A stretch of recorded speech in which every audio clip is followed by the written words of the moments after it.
ஜெய்வின் வணக்கம். தற்பொழுது மழை காரணமாக இன்று பல்வேறு மாவட்டங்களில் விடுமுறை அறிவிக்கப்பட்டு வருகிறது. எந்தெந்த மாவட்டங்களில் பள்ளி கல்லூரிகளுக்கு விடுமுறை அறிவிக்கப்பட்டிருக்கிறது, எந்தெந்த மாவட்டங்களில் பள்ளிகளுக்கு மட்டும் விடுமுறை அறிவிக்கப்பட்டிருக்கிறது? ஜெய்வின் வணக்கம் சலோமி.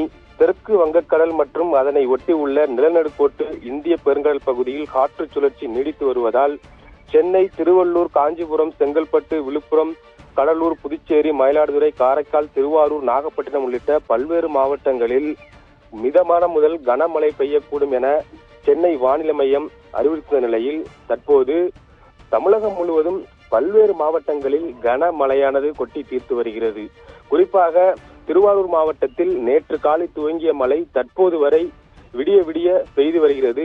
இந்த கனமழையின் காரணமாக பள்ளி மற்றும் கல்லூரிகளுக்கு திருவாரூர் மாவட்டம், மயிலாடுதுறை மாவட்டம், கடலூர், விழுப்புரம், புதுச்சேரி, அதே போல் நாகையில் பாத்தீங்கன்னா நாகை தாலுகா மற்றும் கீழ்வேலூர் தாலுகா ஆகிய 2 தாலுகாக்கள் மட்டும் பள்ளி கல்லூரிகளுக்கு விடுமுறை அளித்துள்ளனர்.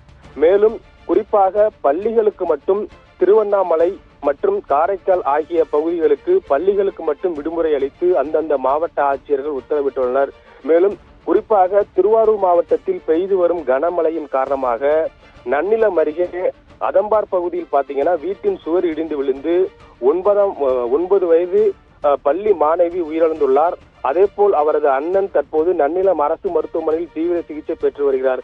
மேலும் இந்த கனமழையானது தொடர்ந்து நீடித்தால் திருவாரூர் மாவட்டம் மட்டுமல்லாது பல்வேறு மாவட்டங்கள் தற்போது அதிக அளவில் பாதிக்கப்பட சூழல் நிலவும். குறிப்பாக திருவாரூர் மாவட்டத்தில் பாத்தீங்கன்னா ஏறத்தாழ 4 லட்சம் ஏக்கர் பரப்பளவில் பம்பா மற்றும் தாளடி பணிகளில் விவசாயிகள் மும்முரமாக ஈடுபட்டு வந்த நிலையில் ஒரு பகுதியில் இந்த மழை விவசாயிகளுக்கு மகிழ்ச்சியை ஏற்படுத்தினாலும் மற்ற பகுதிகளில் தற்போது அறுவடைக்கு தயாரான பயிர்கள் தற்போது இந்த முற்றிலும் மழையில் வீணாகக்கூடிய சூழல் நிலவி வருகிறது.